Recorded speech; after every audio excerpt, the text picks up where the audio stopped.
the standard that I hold myself to is that I am going to show up and do my best with what I'm working with that day, and that might be little sleep. It might be, I'm having like a conflict with a really close friend, like whatever it may be, but I am going to do my best though. Like I'm not going to. Welcome to Real Talk with Real Leaders, inspiration for radical freedom dreamers, a space where we uplift powerful voices, discover deep wisdom, and spark the courage needed to lead in today's sea of uncertainty. Together, we'll reimagine what's possible, one conversation at a time. I'm your host, Dr. Tracey Samone, Queen of Clarity and Care, and your go-to strategist, facilitator, and coach, helping social impact leaders and organizations get unstuck and get things done. Today, we have a fabulous leader lined up, but first, let's anchor down in the Anchor Way. The Anchor Way is a leadership framework designed to help leaders move forward with clarity, connection, cohesion, care, and courage, even in turbulent waters. Let's take a closer look. Think about leadership like a boat. To move through uncertain waters, it needs to be well-built, well-guided, and well-powered. Every boat is built from something. At the foundation of effective leadership are three essential materials. Clarity, a grounded understanding of where you're headed and why it matters. Connection, the ability to build trust, communicate honestly, and stay rooted in relationships. And cohesion, the alignment between your values, your vision, and your daily decisions. This is what effective leadership is built on. Without it, the structure is fragile, no matter how bold your vision or how skilled your team. Aboard every boat are essentials for the journey to help you set direction, carry the work, and guide your people. The first is the compass, your direction. It represents your vision, your priorities, and your sense of purpose. It helps you stay oriented even when conditions around you are shifting. Next is the cargo, the actual work you're responsible for carrying, the programs you run, the commitments you hold, the culture that you're shaping. These are the things you're building, protecting, or transforming through your leadership. Then there's the crew, the people you lead and journey with, your peers, your partners, your team. They depend on you for clarity, direction, and care. And you depend on them to carry the mission forward. Leadership means resourcing and aligning your crew so that you can move forward together. Below the surface, every organization is influenced by the current. These are the external forces like policy shifts, funding pressures, or community needs that shape your course whether you like it or not. You can't control the current, but you can learn how to navigate it. And what propels the boat forward are two internal forces, care and courage. Care is how you lead with humanity. Courage is how you make hard decisions with integrity. Both are necessary to move through resistance and build something real. Every interview in this series is grounded in one or more parts of the Anchor Way because we believe leadership is not just about vision. It's about structure, systems, and soul. All right, leaders, welcome back. Today we have Rachel. Rachel and I met this year at a convening. She is a social impact entrepreneur, and I was served as a facilitator at this convening, and we just kind of hit it off. It was lovely talking to her. She's such a radiant light, and I just really enjoyed getting to know her in that space, and I know that you're going to get to know her today and enjoy learning from her as well. And so, Rachel, I'm just going to give you a little space to introduce yourself, tell the people about you. You can tell them professional, personal, whatever feels good to you. Sure. Thank you, Tracy. It's so wonderful to be here talking to you. So I'm the founder and CEO of Closegap, and we help K-12 public schools monitor and intervene on student mental health needs. And we do that through a really safe digital space that we call a check-in, where we ask young people how they're doing, what's going on in their life, what they're struggling with. We take all of that information, we triage it and organize it and make it really simple for teachers, school counselors, and administrators to intervene in real time. And I always say, we support students regardless of the quality or the severity of need. Really, what we're here to do is create the safe space where young people share and take whatever they share and make sure that trusted adults can intervene on it. And we've been able to prevent suicides and uncover all sorts of adversity that would otherwise go unnoticed and get those trusted adults in there to offer support. So that's what we do at Close Gap. And I'm based in Los Angeles. And outside of leading our amazing organization, I dance and hang out with my puppy, Cashew. And that's about it.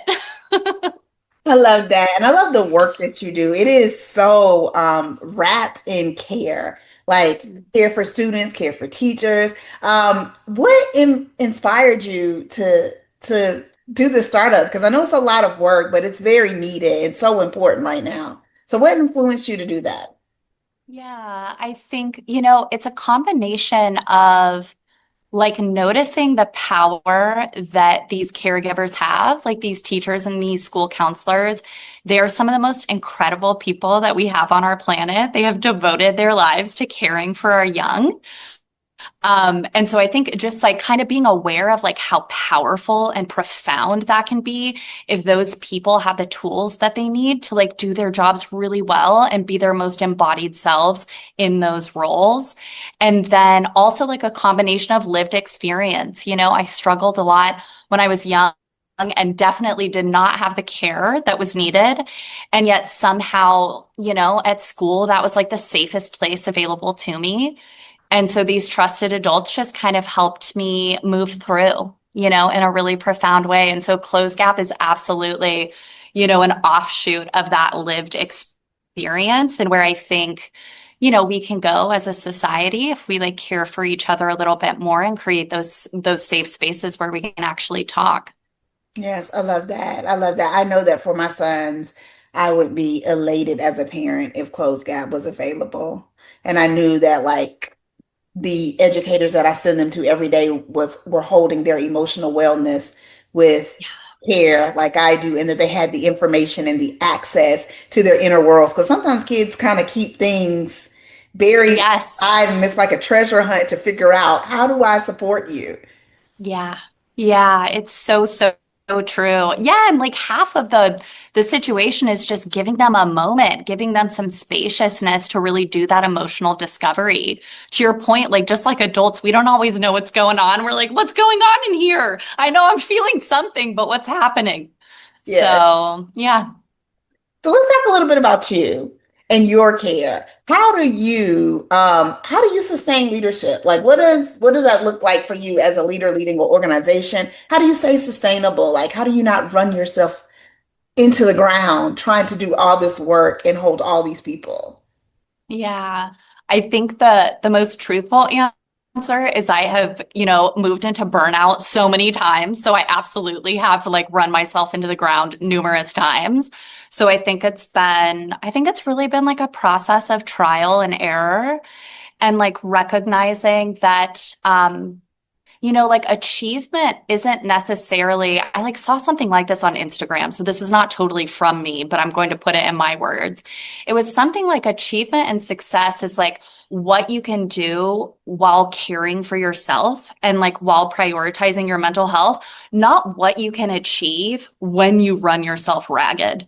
And I think I really had to learn that lesson. And I think that I had cycles of, like total burnout coming out of it, being like, wow, I'm never going to do that to myself again.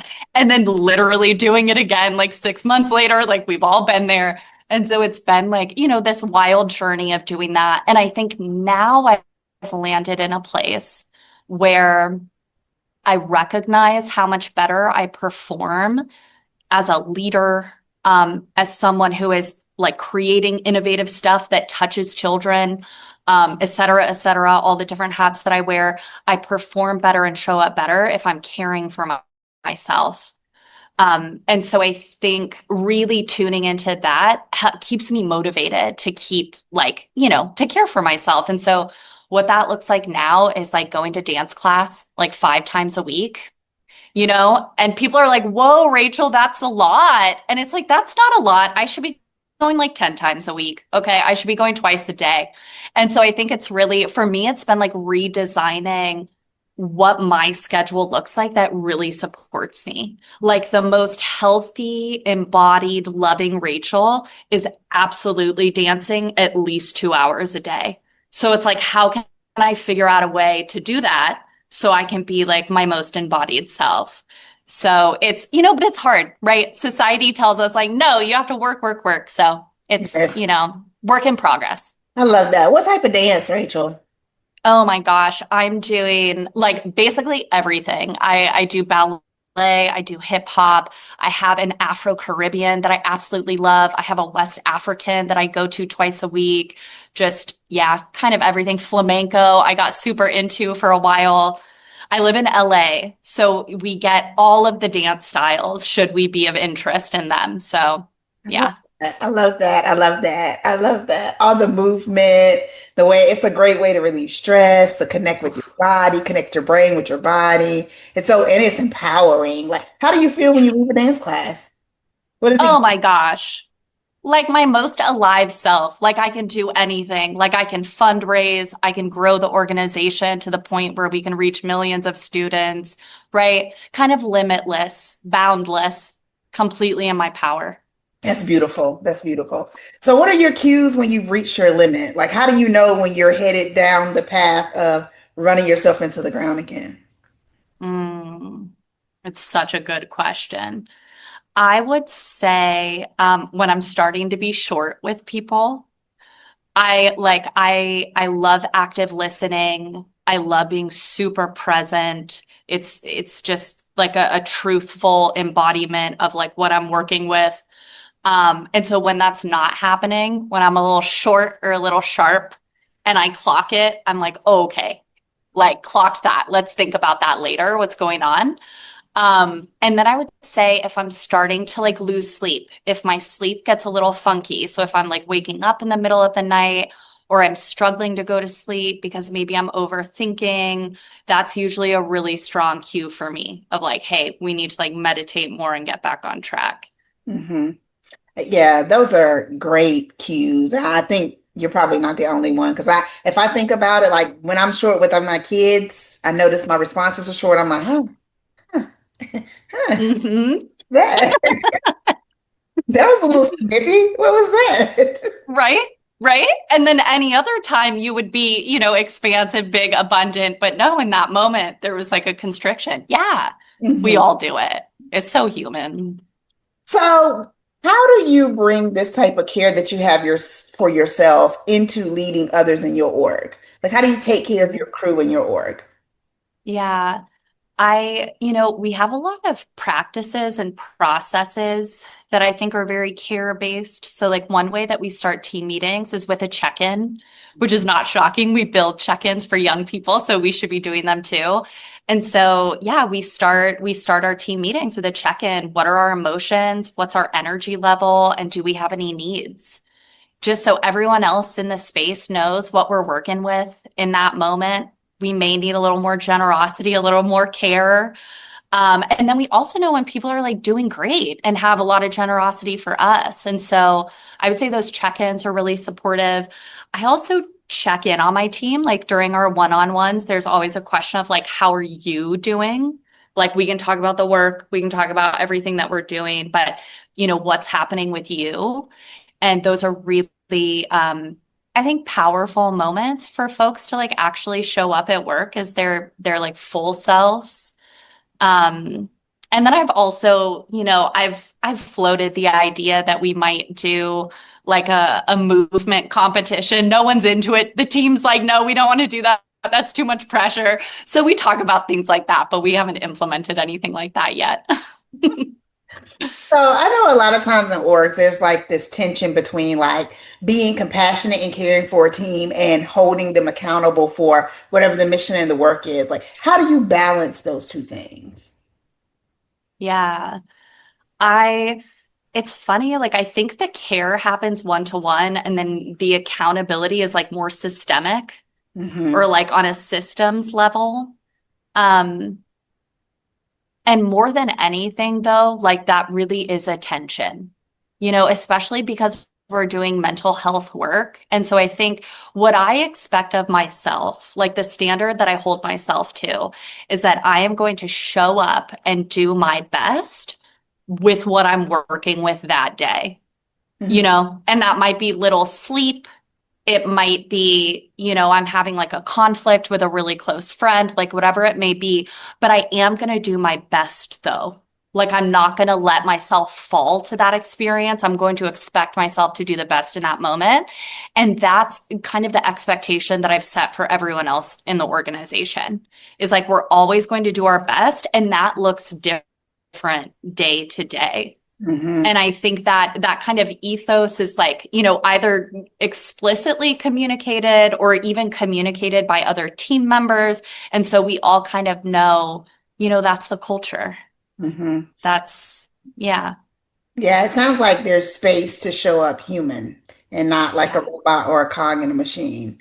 yes, absolutely. Yeah. And we hear, often like, I'm in a fight with my spouse, or this thing happened in my community and it's really on my mind. And it's like those things are impacting our work life.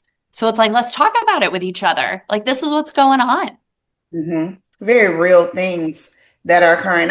I wonder if you find like just like for you, when you make space for your care, like you go dance and you come back and you're more innovative and you have more space to be a leader. Do you find like for your team when you create space for them to show up human that they are also more innovative and more I hate the word productive. Fruitful Yeah. is what I like to replace it with, like more fruitful and more focus on the mission and able to work in a more seamless way when there's space for that care. 1000%. Like, yeah. And it would be so interesting for someone to like actually run like some research on that, or I'm sure like folks have, but 1000%, everyone like immediately has more spaciousness, more generosity for each other, more ideas, more capacity to kind of play with ideas, like when we're not well rested and not well moved. It's like if someone brings up a new idea, everyone's like, oh, stop. Like we just have to keep moving forward. It's amazing how like we don't even have capacity to like talk about something new. And so, yeah, 100%. And I think my job, and I think I could get better at this because it is something I think about a lot, is encouraging folks on the team to like find their daily dance practice, Hmm. and really be disciplined with it. Or not disciplined, that sounds like too much, but really like devote themselves to it. Yeah. I love that word. I love the word devotion. It has a different energy behind it besides like discipline. It sounds like Yeah. something that I'm in love with and I just want to devote some of my time to. Yeah. So I'm wondering, you name one rhythm with your dancing, but what other boundaries and rhythms help you to stay emotionally well in your leadership? Like, are there things that like you absolutely do not do, will not do to stay well? And are there some things that are rhythms that you practice regularly? I know dancing is one, but are there other things? Hmm. I mean, one thing I've gotten better at is not being on Slack all the time. I think for some people that's going to sound so basic. They're going to be like, duh. But for me, we have parents on our team. We have people across different time zones. And so messages are coming in on Slack, like across the board.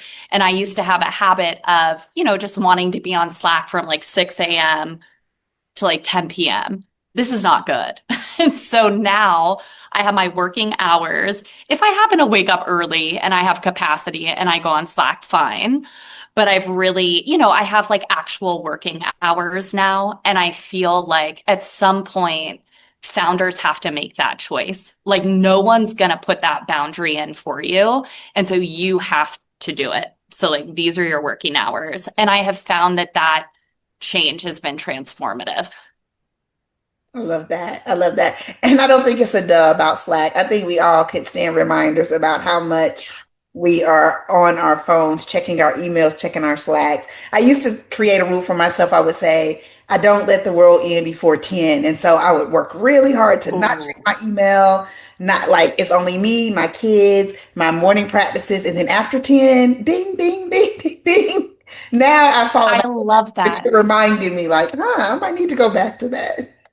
You know what? I love thinking about it as like protecting morning time. Yes. Mhm. Yeah. So let's switch gears a little bit. Let's talk a little bit about your leadership legacy. If nothing was holding you back, what would your next chapter of leadership look like? Oh my gosh, that's such a good question. It like immediately makes me want to laugh because I find that I hold myself back so often. And I know this is like a part of the human experience. We're all doing it all the time. And I find, I've been doing some coaching stuff and, in therapy and in all the containers where I'm, improving myself. I find, there are just like these moments where I just see like, oh, you are absolutely just standing right in front of yourself. You are just standing right in the way of this next chapter. So I would say if nothing was holding me back,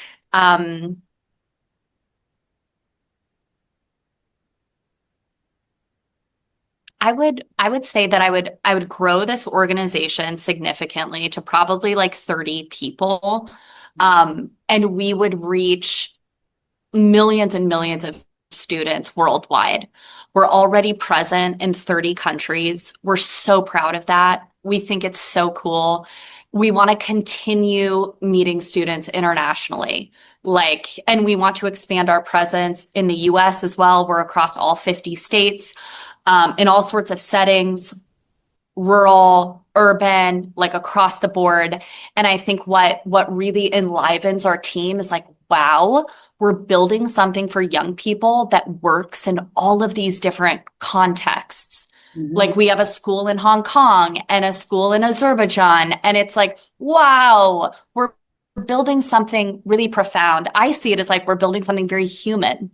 Mhm. So we were somehow like existing on that dimension. And so I would like to grow the organization so we can continue meeting millions and millions of students worldwide.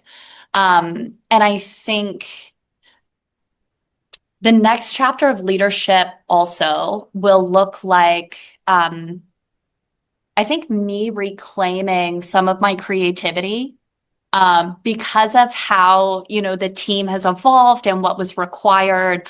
I've had to do like a lot of operational things, which I love. Like ops can be very fun. I don't want to be stuck there forever.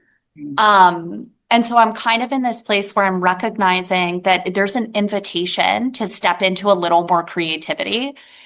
And I have all these excuses as to why I can't. Oh, no, no, I have to focus on this. I have to focus on that. But I feel like life is very clearly like, hey, like come over here, like come do some creative work. And so I think for me specifically, there's some more creativity on the horizon. Well, I love to hear that. As a creative, I love to hear that. I love to hear that because the world needs our new, fresh ideas, need Yeah. creativity. And you said 30 countries. That is amazing. Yeah. That is amazing. Thank you. That is something Thank I'm you. so proud of. That's amazing. It just goes to show like care is a universal language. Like everybody Yep. needs. Yeah. So, last question. What do you want your legacy of leadership to be? Mm. I've actually been thinking about this a lot lately. And I forgot who said this, but someone said like leadership is an unnatural act. And at first I was like, no, it's not. And then I really sat with it and I was like, well, actually, it is quite unnatural to hire people, to fire people.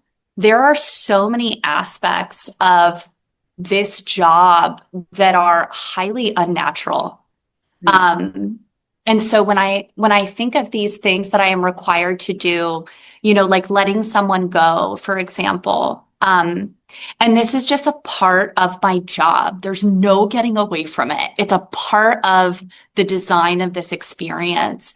And so I think what feels really important to me is, you know, being a leader who like created innovative things and had a team that was happy and all of that, but maybe even more than that, as someone who was caring, that cared for people in those really hard, challenging, kind of unnatural moments where there are all the reasons to be upset and not happy with the outcome and to still have a level of care, right? To really hold that process and that person with kindness and love.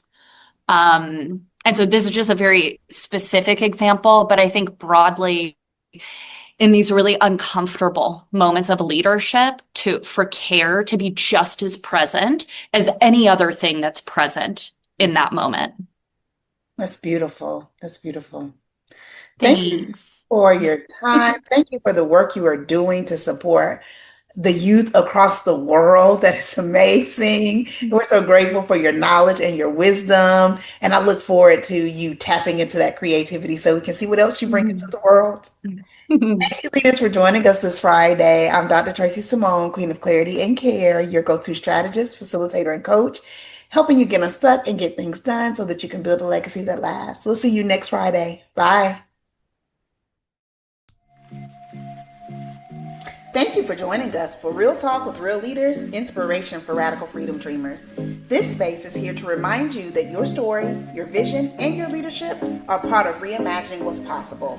If you're a leader ready to share your voice, scan the QR code on the screen to apply to be featured. Together, we're fueling radical freedom dreamers, leaders daring to chart new courses for our communities and our world. Until next time, keep anchoring, keep leading, and keep dreaming toward freedom.